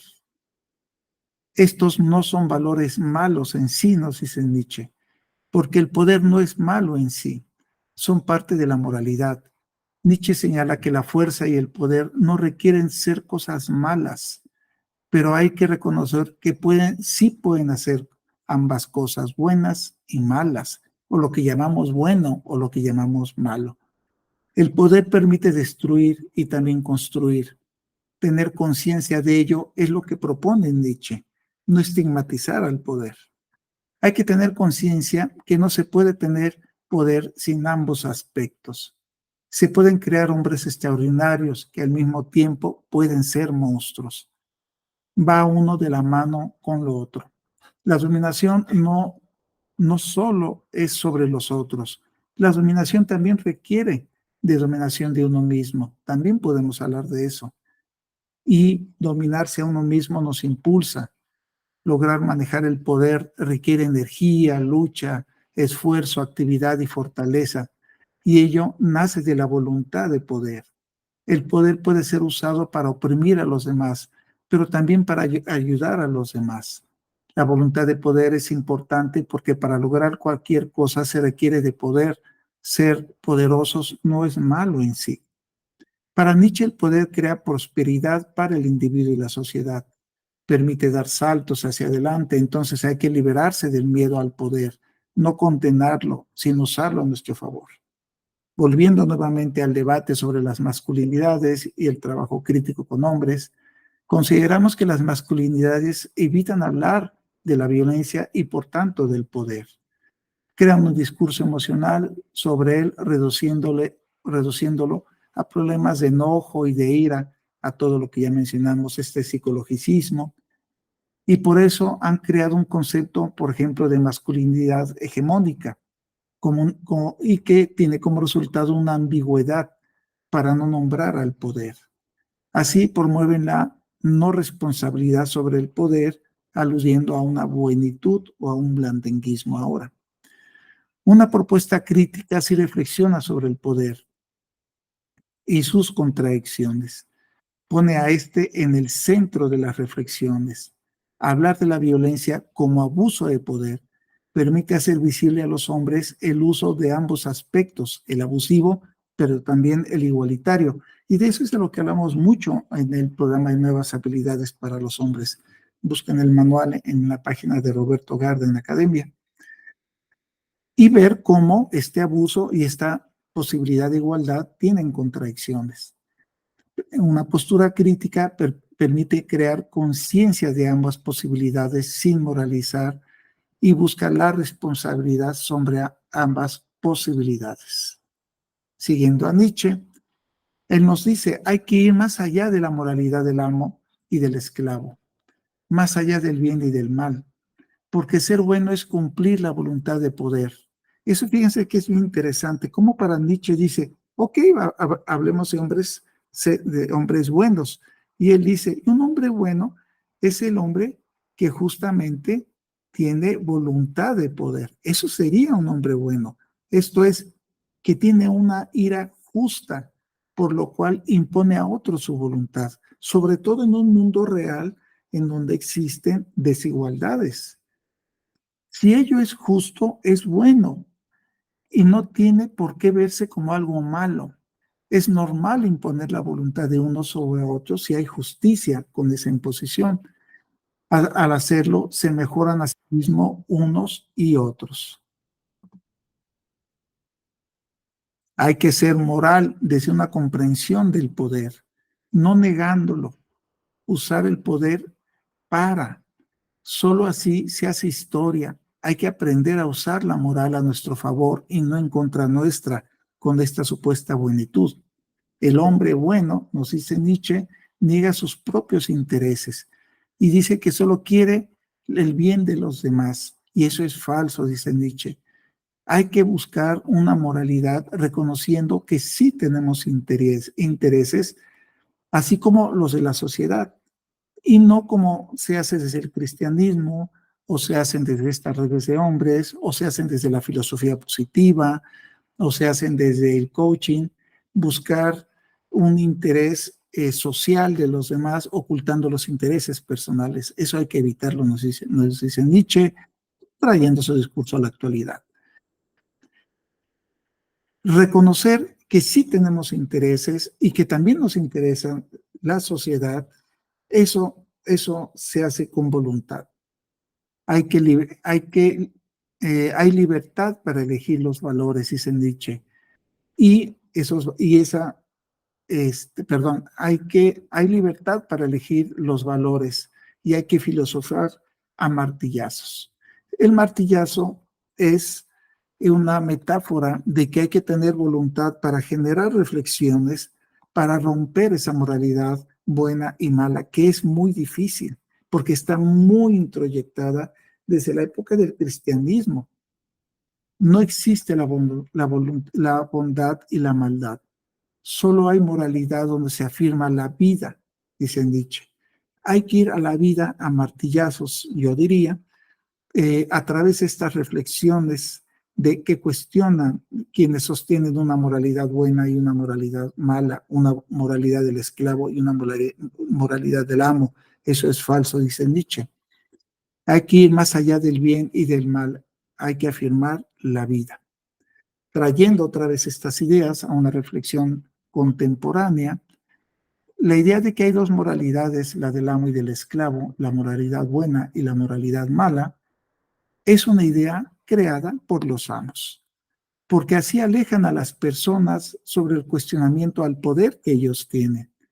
Y así los alejan también de su voluntad de poder y los hace obedientes, sumisos, buenos.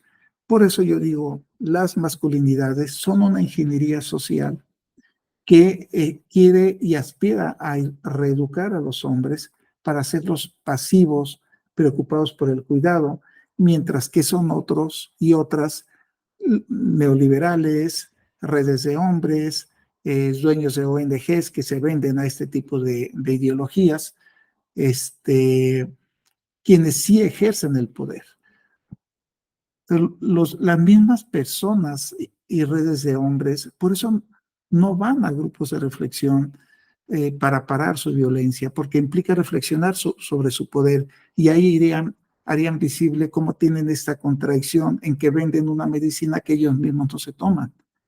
El trabajo con hombres crítico filosofa a martillazos, esto es, que mediante el diálogo se genera preguntas que cuestionan profundamente el ejercicio del poder de los hombres, acompañando, yendo más allá del bien y del mal, hacia un camino de responsabilidad sobre el ejercicio del poder. Veamos este video, que nos vamos a otro texto sobre la tragedia, la importancia y de las ideas de Nietzsche para el trabajo con hombres, pero hay que ver este video antes como un contexto. En el año 534 antes de nuestra era, Pisístrato era el jefe de gobierno en la ciudad de Atenas. Él buscó la manera de que llegara más gente de los alrededores a celebrar las grandes dionisiacas.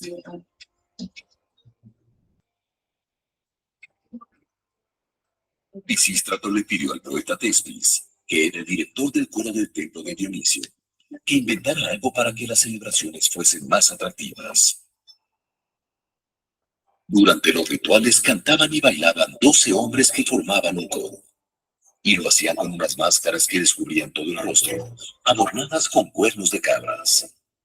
Por eso el público les llamaba tragedias, que viene del griego tragos, que quiere decir cuernos de cabra, y de odas, que quiere decir himnos, es decir, se referían al coro que cantaba con máscaras y cuernos. A Tespis se le ocurrió salirse del coro y enfrentarlo, para preguntar, por ejemplo, ¿por qué ese año no había llovido lo suficiente? ¿Por qué Dionisio renacía? ¿Por qué habían sufrido tanto las mujeres de Atenas cuando la ciudad fue sitiada? Con esta decisión, Tespis inventó lo que ahora conocemos como teatro. Él fue el primer actor de la historia, que en su época fueron llamados hipócritas, que viene del griego, hipo, que quiere decir máscara, y krites, responder, es decir, los que respondían detrás de la máscara.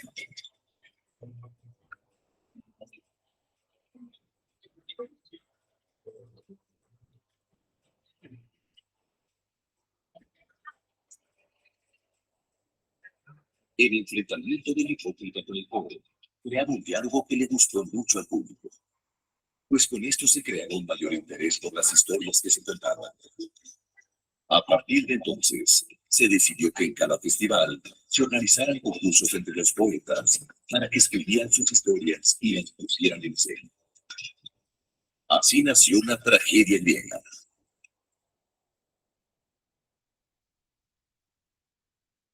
¿Por qué es importante esta historia? ¿Por qué es importante? Porque en los grupos de hombres se narran justamente tragedias y los hombres se vuelven en personajes, se vuelven en hipócritas, en el sentido de que son personas que necesitan ser hipócritas, ponerse la máscara para entender los roles que jugaron en esas tragedias familiares que construyeron. Nietzsche y su texto sobre el origen de la tragedia nos da elementos muy importantes para poder comprender el trabajo con hombres. A ver, ya me adelanté, vamos a ir para atrás. Nietzsche nos dice que, bueno, había en el teatro griego, en las festividades, bueno, antes en las festividades del dios Dionisio se hacían festejos que gradualmente con la creación de estos hipócritas o actores cuestionando al coro, se festejaba y se hacía una representación del drama humano, de la tragedia y de la maldad. Había un cuestionamiento reflexivo, educativo en el teatro griego que permitía a la gente reunirse para hablar de sus tragedias, para comprender por qué no llovía, por qué había sufrimiento, por qué había habido asesinatos, situaciones políticas desagradables. Se platicaba y se dialogaba sobre el por qué sucedían estas tragedias y lo que ellos podían hacer con estas tragedias, lo que podía hacer el ser humano. Sin embargo, con el tiempo, hubo una manipulación política del teatro griego. Se vio que no convenía usar de alguna manera estos espacios para un proceso reflexivo en la comunidad. El coro es sustituido por la música y Dionisio es sustituido por el héroe. Y entonces se dio la narración de las obras de teatro como la narración del héroe y ya no la problematización de los problemas que a todos nos preocupan. Este movimiento lo podemos representar como un regreso de la comprensión reflexiva y pública de los problemas a un regreso a la caverna, a una simulación de una especulación sobre los héroes. Esto es, alguien nos va a salvar, cuando era la comunidad a través del teatro griego la que reflexionaba cómo iba no a salvarse, sino a enfrentar los problemas que tenía en la sociedad.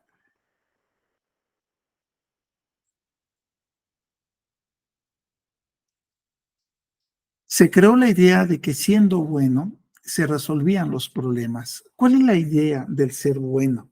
La idea de un hombre bueno es la idea del héroe que nos va a salvar a los demás.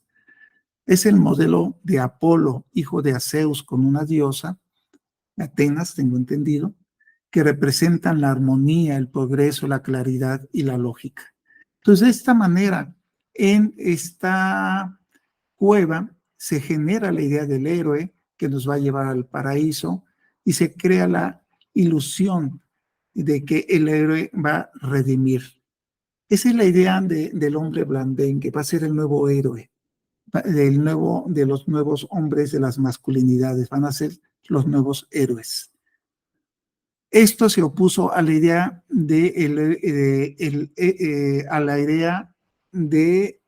reflexiva. Esto es, al hacer a los hombres heroicos, se construyó a los hombres malos. Y estos hombres malos sí reflexionaban sobre el daño y sobre la maldad, porque algunos abusan de otros. Estos hombres malos iban a ser, y se creó el estigma, hombres que no se quedaban en la cueva, sino que salían de ella, que iban a comprender al mundo, que era descontrolado, lujurioso, desordenado. Esta es la idea en la que después se ubicó a Dionisio, que fue hijo de Zeus y que nace de su pierna, de Zeus. Entonces, paradójicamente, las fiestas dionisíacas comenzaron a ser fiestas de ya no reflexionar sobre nuestros problemas a través del teatro y a través de la reflexión colectiva, para entender el desorden, el éxtasis, la emoción, sino que fueron más bien reuniones para moralizar y decir quién era el malo y quién era el bueno. Y esto es lo que pasó en Grecia, pero que sigue muy vigente. Se busca a los hombres de bien, Y los hombres de bien, aquí representados en esta imagen, son estos hombres que nacen de una diosa, y este es Zeus recibiendo a su hermano Dionisio, que nace de la pierna este es Apolo, que nace de una diosa, y este es Dionisio, que nace de la pierna de Zeus. Esta idea llega a ser muy fuerte en términos educativos. Todos quieren ser como Apolo, héroes, y nadie quiere ser un Dionisio que después es asociado y que es asociado a la fiesta, al vino, a lo que se pierde. Y eso es justamente lo que se está imponiendo en el trabajo con hombres. Una idea de ser blandengues, de ser bueno, de ser Apolo, de ser un héroe, versus otros que no obedecen ese tipo de propuestas, que son malos, que son desobedientes, que son hipócritas, como lo dice la historia griega. Entonces, pues lo que tenemos es esta dicotomía en el trabajo con hombres.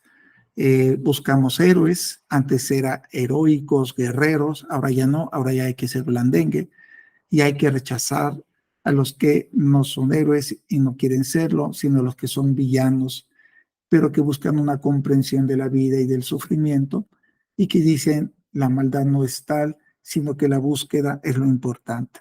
Y eso es lo que nos dice Nietzsche. Rechacemos esos modelos de hombres buenos y vayamos hacia esos modelos de hombres reflexivos que buscan tener voluntad para comprender los sufrimientos y hacer justicia en la sociedad. El trabajo, tomando todas estas ideas de Nietzsche, el trabajo con hombres implicaría lo que esta imagen nos representa. Es el poeta Menandro dialogando con sus máscaras. Esta imagen es muy potente y es muy importante. Esta es la idea del grupo de reflexión.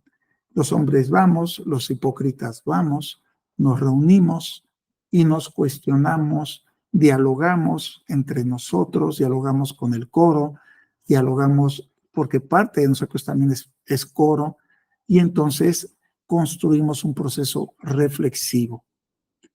En el trabajo crítico requerimos un trabajo con hombres dionisiaco, donde se cuestione, se pregunte y se reflexione críticamente con base a nuestras máscaras. No queremos héroes, no queremos salvar a nadie, no queremos hombres buenos, queremos hombres con voluntad de hacerse responsables de sus actos de poder, y para eso hay que hablar del poder. Y ello se logra si se escucha a las mujeres y se escucha a ellos mismos críticamente.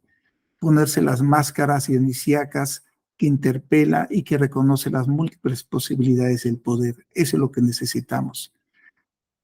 No es de a gratis que sea un poeta el que esté haciendo en esta imagen, haciendo ese cuestionamiento, porque requerimos una poética en el trabajo con hombres, la comprensión de las lenguas, de las estéticas que construimos, que construyen nuestra violencia, nuestra maldad, pero también nuestra igualdad, nuestra equidad.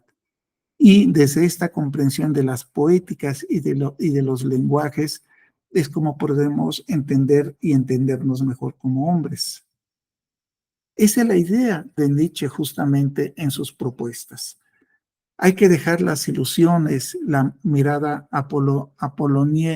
la mirada apolonia que lleva a la ilusión de las cosas, las religiones, las metafísicas que huyen de la realidad y niegan la vida. Y hay que ir a la vida, a los dionisiaco, a hablar de la experiencia, del autoconocimiento, de estar en la realidad y aceptar la vida con sus contradicciones. Esa es la propuesta profunda de Nietzsche que retomamos para una propuesta crítica.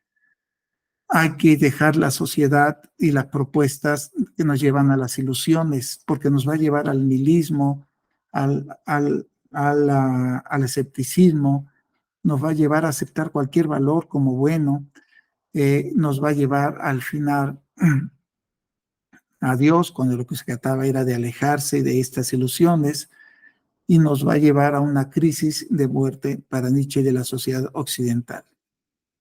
Lo que hay que hacer es acercarse a una sociedad con valores centrados en una voluntad, en una voluntad humana de crear sujetos conscientes que arropen la vida y que tengan la voluntad de vivir esa vida desde la realidad.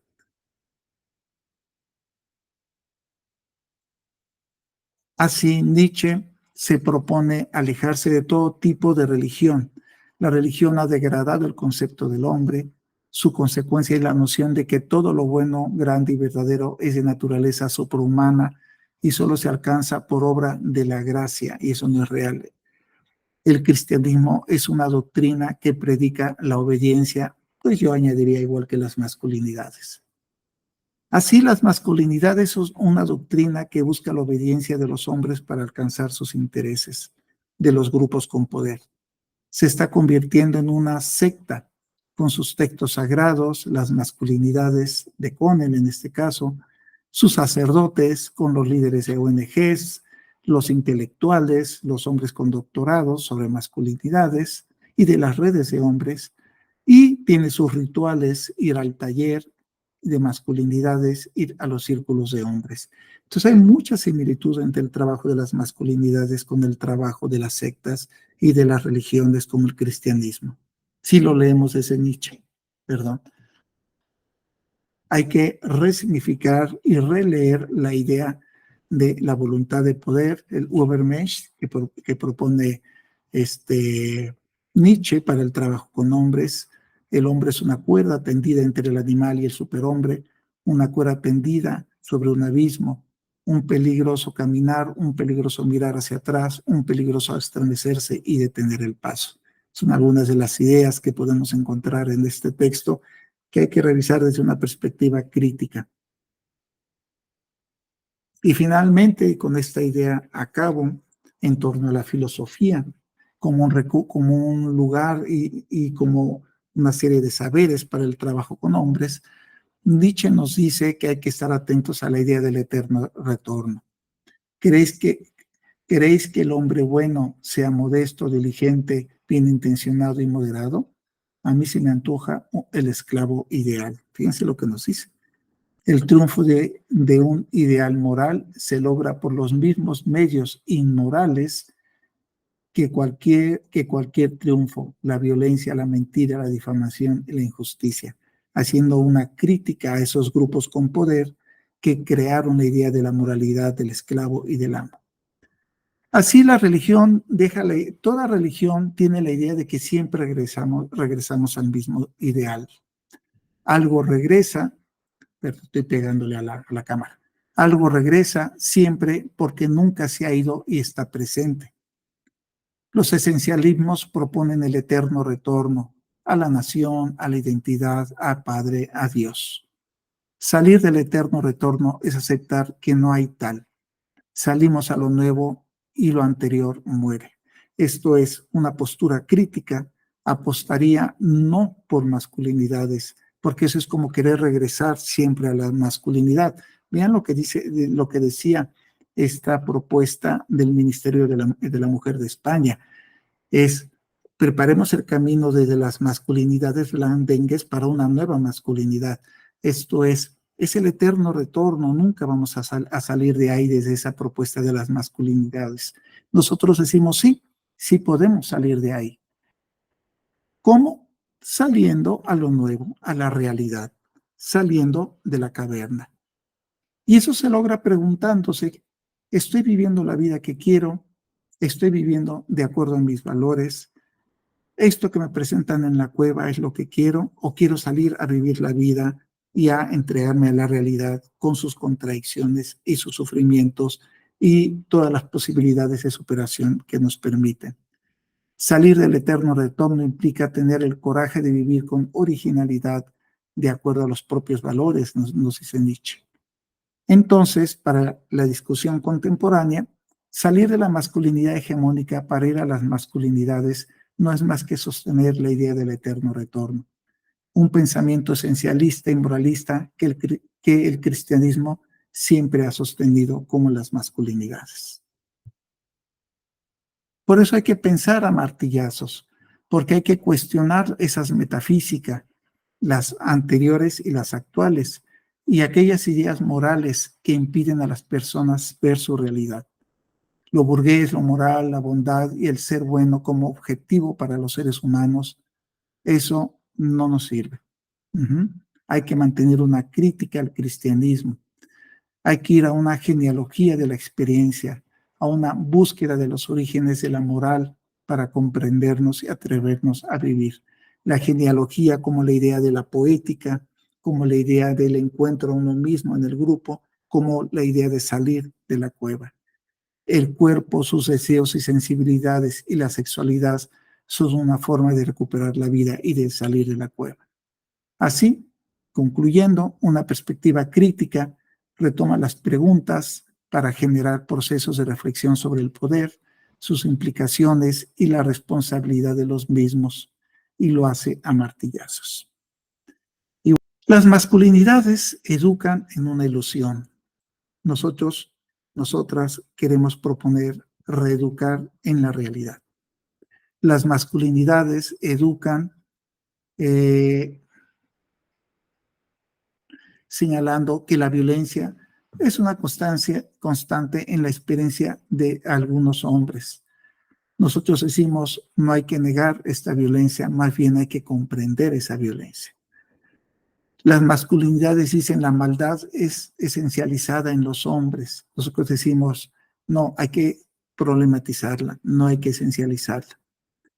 Las masculinidades buscan la buenitud y al héroe apolonístico como modelo de cambio que sea propuesta a otros hombres. Nosotros decimos, requerimos una propuesta dionisíaca, cuestionadora y reflexiva que genere la voluntad de cambio en los hombres, cercana a lo que Nietzsche llama como la voluntad de poder. Sí. La masculinidad dicen, la salud mental ha sido la propuesta ofrecida a los hombres y esto lleva a su victimización. Nosotros decimos, requerimos una política que problematice al poder, sus abusos, la violencia y sus posibilidades de cambio. Las masculinidades dicen, no construimos intervenciones desde la metafísica. No, yo creo que esta parte la voy a volver a grabar. A ver. Bueno, entonces, pues tenemos una propuesta de dos tipos de intervenciones en el trabajo con hombre. Las propuestas de las masculinidades y las propuestas de intervención crítica.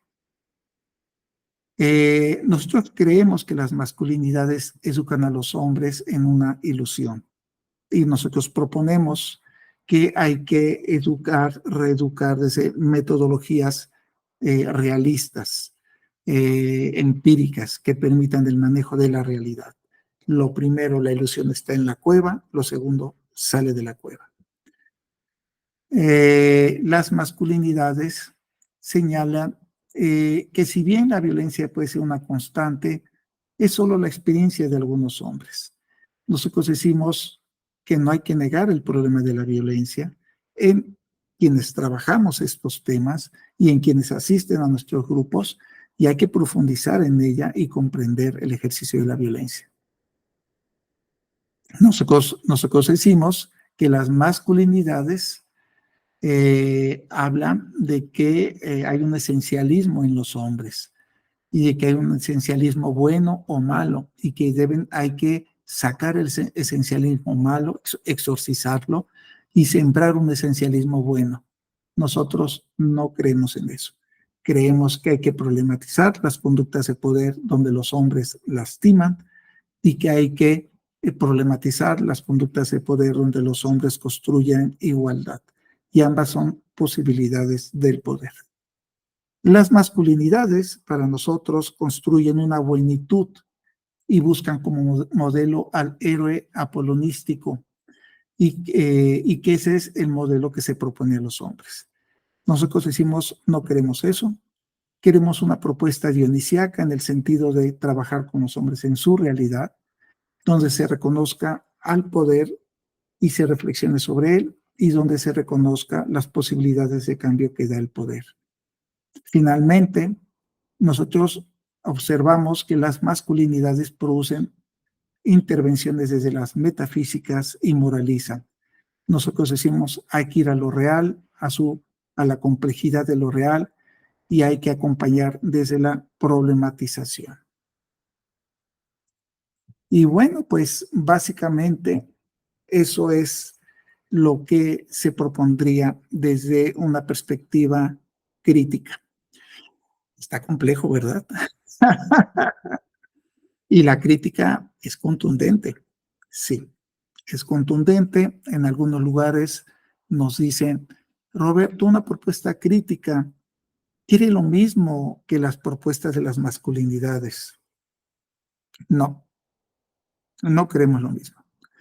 Una propuesta crítica quiere desmontar toda esta ideología, todo este aparato propagandístico que han hecho las masculinidades, que han hecho los grupos con poder que las apoyan, pretendiendo presentarlas falsamente como una opción de cambio para los hombres y pretendiendo sugerir falsamente que es una apuesta que detiene la violencia de los hombres contra las mujeres. No. La sofistican esa violencia.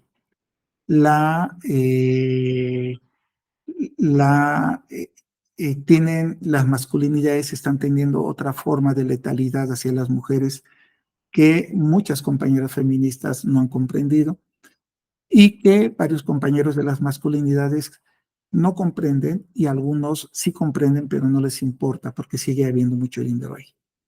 Entonces, pues estas son las ideas que les queremos compartir desde Hombres por la Equidad. Espero les interesen. Y bueno, esta fue la primera clase. Añadí algunos nuevos elementos. Espero que les haya gustado. Quienes ya vieron esta clase, vean la segunda clase sobre lo que fue la segunda sesión. Ahí sí está toda la sesión completa. Y son exposiciones largas porque las sesiones duraban 3 horas cada una. Entonces, 1000 disculpas por lo largo de estas exposiciones. Les agradezco su interés. Cualquier cosa, estamos en comunicación. Muchas gracias.